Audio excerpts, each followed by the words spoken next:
दोस्तों पहले जब भी कोई इंडिया में कार खरीदता था तो लोग उसे बधाई देते वक्त यही बोलते थे, मुबारक हो तुमने नई मारुति ली है। जी हाँ दोस्तों, पहले इंडिया में कार का मतलब ही मारुति होता था।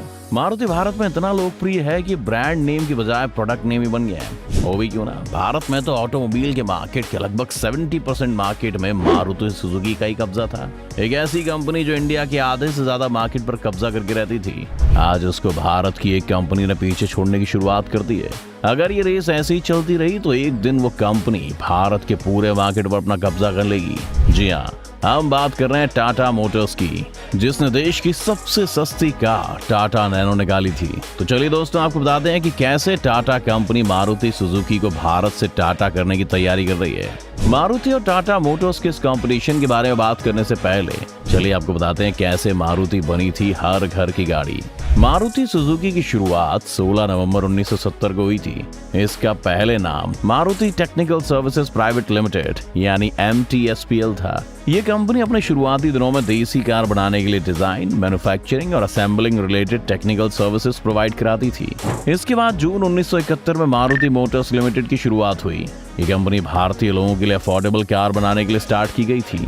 सरकार ने संजय गांधी को कार्स बनाने का जिम्मा सौंपा था। अनफॉर्चुनेटली ये कंपनी कार नहीं बना पाई। इसी बीच साल 1980 को संजय गांधी की मौत हो गई। अब सरकार मारुति मोटर्स कंपनी को बचाने के लिए कोई ऐसी कंपनी ढूंढने लगी जो उनकी कार मैन्युफैक्चरिंग में हेल्प कर सके। इसी बीच मारुति उद्योग लिमिटेड की स्थापना भी की गई। सरकार जब ऐसी कंपनीज ढूंढ रही थी तभी उनकी नजर में जापान की कार की कंपनी सुजुकी आई। इसके बाद साल 1982 को मारुति उद्योग लिमिटेड और जापान की सुजुकी कंपनी ने लाइसेंस और एग्रीमेंट पर साइन किया और दोनों पार्टनरशिप में आ गए और ऐसे बनी देश की सबसे बड़ी कार कंपनी मारुति सुजुकी। अपने शुरुआती दिनों में मारुति सुजुकी कंपनी जापान से गाड़ियां सिर्फ इंपोर्ट किया करती थी। उस दौर में लगभग 40,000 कार्स मारुति सुजुकी ने जापान से खरीदी। इसके बाद साल 1983 में भारत में गाड़ियों का निर्माण शुरू हुआ और पहले बनने वाली गाड़ी थी भारत की सबसे ज्यादा पॉपुलर कार मारुति 800। ये कार सुजुकी की मॉडल SS80 ऑल्टो के मुताबिक बनाई गई थी। ये कार मार्केट में आते हिट हो गई थी। अब मारुति 800 की बात चल ही रही है तो दोस्तों आपको इससे जुड़े कुछ इंटरेस्टिंग फैक्ट्स बताएं। मारुति 800 के पहले मॉडल को गुड़गांव के हरपाल सिंह ने खरीदा था। इस कार की चाबी को खुद उस टाइम की प्राइम मिनिस्टर इंदिरा गांधी ने अपने हाथों से हरपाल सिंह को सौंपा था। मारुति 800 की सफलता के बाद मारुति सुजुकी ने काफी सारे मॉडल लॉन्च किए। साल 1984 में मारुति वैन, साल 1985 में जिप्सी, साल 1990 में पहली सिडान कार मारुति 1000 लॉन्च की। इसके बाद मारुति ने साल 1993 में मारुति जेन, साल 1999 में बलिनो और वैगन आर लॉन्च की। इसके बाद साल 2000 में मारुति ने अपनी ऑल्टो कार लॉन्च की और तब से अब तक मारुति ने अपने बहुत सारे मॉडल मार्केट में लॉन्च किए। मारुति सुजुकी देश में इतना लोकप्रिय हो गई है कि देश में कार का मतलब ही मारुति हो गया है। देश में मारुति सुजुकी ने इंडिया के बड़े बड़े शहरों से लेकर देश के छोटे छोटे गांव तक का सफर तय किया है। मारुति सुजुकी देश के लोगों में अपनी एक अलग ही जगह बना चुकी है। आज भी देश में लगभग ज्यादातर लोगों की पहली पसंद मारुति सुजुकी है। मारुति सुजुकी देश में सबसे ज्यादा कार बेचने वाली कंपनी है। देखते ही देखते मारुति सुजुकी ने भारत के ऑटोमोबाइल के मार्केट पर कब्जा कर लिया। मारुति सुजुकी एक ऐसी कंपनी है जो मिडिल क्लास लोगों का ध्यान में रखकर कार बनाती है। इसके अलावा मारुति सुजुकी में खराबी आने पर उसको लोग कहीं से भी ठीक करा सकते हैं, जबकि और गाड़ियों में ऐसा नहीं होता। इसीलिए मारुति सुजुकी को लोग ज्यादा पसंद करते हैं। अभी तक भारत में मारुति सुजुकी मार्केट की सबसे बड़ी कार कंपनी है। आपको बता दें कि मारुति सुजुकी इंडियन मार्केट में जितनी गाड़ियां बेच देती है, इतनी गाड़ियां बाकी कंपनीज डोमेस्टिक और इंटरनेशनल मार्केट दोनों में मिलाकर भी नहीं बेच पाती हैं। लेकिन अब दोस्तों ये बात सामने आने लगी है कि धीरे धीरे मारुति सुजुकी मार्केट से गायब होने की कगार पर है। इसकी जगह बाकी कार कंपनीज ने ले ली है। खास तौर पर ऐसा माना जा रहा है कि कहीं ना कहीं टाटा मोटर्स मारुति सुजुकी को मार्केट में पछाड़ सकती है। आखिर ऐसी क्या वजह है जिनसे इतनी पुरानी कंपनी का अस्तित्व खतरे में है, हम आपको बताएंगे। पर उससे पहले हम आपको बताते हैं कि टाटा मोटर्स कहां से आई। हम सभी जानते हैं कि टाटा मोटर्स एक इंडियन कंपनी है जिसे रतन टाटा ने शुरू किया था। साल 1991 में रतन टाटा ने पहली SUV टाटा सिएरा लॉन्च की थी। उस समय भारत में हर कोई कार नहीं खरीदता था, पर फिर भी इस कार को देखने का लोगों में बहुत जुनून था।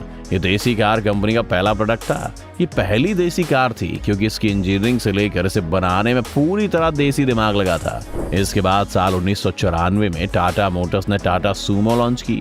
टाटा मोटर्स की किस्मत साल 1998 में बदली जब टाटा मोटर्स ने 5 seater family car Tata indica को लॉन्च किया।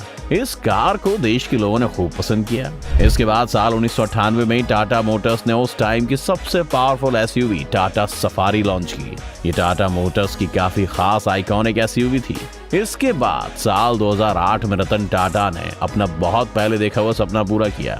साल 2008 के जनवरी के महीने में टाटा मोटर्स ने भारत की सबसे सस्ती कार टाटा नैनो लॉन्च की। इसे लखटकिया कार कहा गया, पर ये कार उतना कमाल नहीं दिखा पाई जितना कि रतन टाटा को इससे उम्मीदें थी। इस कार में बहुत ही बेसिक फीचर्स इस्तेमाल किए गए थे और कहीं ना कहीं यही इस कार के फ्लॉप होने का सबसे बड़ा रीजन था। इस कार के फ्लॉप होने के बाद से टाटा मोटर्स ने अपनी स्ट्रेटेजी को चेंज किया और कार्स के लेटेस्ट लुक और फीचर्स पर ध्यान ज्यादा दिया। इसके बाद साल 2016 से टाटा मोटर्स ने मार्केट में टाटा टियागो और टाटा एल्ट्रोस, सेडान सेगमेंट में Tata Tigor, micro SUV segment में टाटा पंच, कॉम्पैक्ट एसयूवी सेगमेंट में टाटा नेक्सॉन और एसयूवी सेगमेंट में टाटा हैरियर, टाटा सफारी जैसे कई सारे मॉडल्स लॉन्च किए और लोगों का प्यार भी इन कार्स को खूब मिला। आपको बता दें कि हाल ही में टाटा मोटर्स Hyundai मोटर्स को पीछे छोड़ते हुए देश की दूसरे नंबर की सबसे बड़ी कार मैन्युफैक्चरिंग कंपनी बन गई है। वैसे तो टाटा मोटर्स और मारुति सुजुकी में दूर दूर तक कोई मुकाबला नहीं था, पर मारुति सुजुकी पिछले कुछ महीनों से अपनी सेल में मंदी का सामना कर रही है। वहीं टाटा मोटर्स की सेल लगातार बढ़ रही है। ऑटो एक्सपर्ट्स की माने तो वो दिन दूर नहीं जब टाटा मोटर्स मारुति सुजुकी को पछाड़कर भारत के मार्केट में अपना दबदबा बना लेगी। आइए अब जानते हैं कि टाटा मोटर्स ऐसा क्या कर रही है जिससे वो मारुति को पीछे छोड़ सकती है। Electric vehicles. पेट्रोल की बढ़ती कीमत और वातावरण को इको फ्रेंडली बनाने के लिए सरकार ने इलेक्ट्रिक व्हीकल पॉलिसी लॉन्च की है। सरकार का लक्ष्य है कि साल 2030 तक सिर्फ इलेक्ट्रिक व्हीकल्स ही रोड पर नजर आए। इसके लिए सरकार इलेक्ट्रिक व्हीकल खरीदने वालों को तरह तरह के ऑफर्स भी दे रही है ताकि लोगों का रुझान इलेक्ट्रिक व्हीकल्स की तरफ बढ़े। इसीलिए लोग इलेक्ट्रिक व्हीकल को ज्यादा पसंद कर रहे हैं। मारुति सुजुकी मार्केट में अभी अपने तरह के मॉडल्स तो ला रही है, पर अभी तक एक भी इलेक्ट्रिक व्हीकल मार्केट में नहीं लाई है। मारुति सुजुकी आज भी अपने पुराने पैटर्न पर ही चल रही है, जबकि टाटा मोटर्स ने मार्केट में 2 शानदार इलेक्ट्रिक कार्स लॉन्च भी कर दी हैं, जो कि टाटा नेक्सॉन ईवी और टाटा टिगोर ईवी है। टाटा नेक्सॉन ईवी भारत की मार्केट में सबसे ज्यादा बिकने वाली इलेक्ट्रिक कार है। आज टाटा मोटर्स भारत के बाजार में इलेक्ट्रिक कार सेगमेंट की सबसे बड़ी कंपनी है। मारुति सुजुकी अभी तक अपने ईवी मॉडल्स मार्केट में नहीं लाई है। एक रिपोर्ट के मुताबिक मारुति सुजुकी साल 2025 तक अपनी पहली इलेक्ट्रिक कार देश में लॉन्च कर सकती है, पर तब तक अगर टाटा मोटर्स पूरी तरह से मार्केट को अपने कब्जे में कर ले तो इसमें हैरानी वाली कोई बात नहीं होगी। Safety rating. भारत में बनते हाईवेज और एक्सप्रेसवेज की वजह से आजकल लोग कार्स में सेफ्टी को सबसे इंपॉर्टेंट मानते हैं और कार खरीदते टाइम इस बात का ध्यान रखते हैं कि कार होने वाली दुर्घटना से कितना उन्हें बचा सकती है। एक बहुत बड़ी वजह है टाटा मोटर्स की बिक्री लगातार बढ़ रही है। टाटा मोटर्स सेफ्टी पर्पज से काफी अच्छी कार्स लॉन्च करता है और टाटा मोटर्स की कार को सेफ्टी रेटिंग देने वाली ग्लोबल एनकैप से 5 स्टार्स मिले हैं, जबकि बाकी कंपनीज खासकर मारुति सुजुकी की कुछ गाड़ियों को तो ग्लोबल एनकैप की सेफ्टी रेटिंग्स में एक भी स्टार नहीं मिला है। भारत की टॉप 10 सेफेस्ट कार्स में भी टाटा की लगभग 5 से ज्यादा कार्स का दबदबा है। Vocal for local. भारत में कोरोना के बाद प्रधानमंत्री नरेंद्र मोदी ने भारत की इकोनॉमी को बेहतर करने के लिए vocal for local campaign launch किया, जिसमें लोकल चीजें खरीदने पर जोर डाला गया। ऐसे में टाटा मोटर्स ने अपने मॉडल टाटा टियागो को प्रमोट करने के लिए इस कैंपेन का सहारा लिया और इसका असर टाटा मोटर्स की कार्स की बिक्री पर देखने को मिला। तो दोस्तों, ये थी कुछ बातें जिनसे आगे आने वाले समय में टाटा मोटर्स मारुति सुजुकी को पीछे छोड़कर देश की नंबर 1 कार मैन्युफैक्चरर कंपनी बन सकती है। आपकी इस वीडियो को लेकर क्या राय है? आपको टाटा मोटर्स या मारुति सुजुकी दोनों में से कौन सी कार कंपनी पसंद है? हमें कमेंट सेक्शन में जरूर बताएं। अगर आपको वीडियो पसंद आए तो लाइक और शेयर जरूर करें। साथ ही अगर आप चैनल पर नए हैं तो इसे सब्सक्राइब करना और बेल आइकॉन दबाना ना भूलें।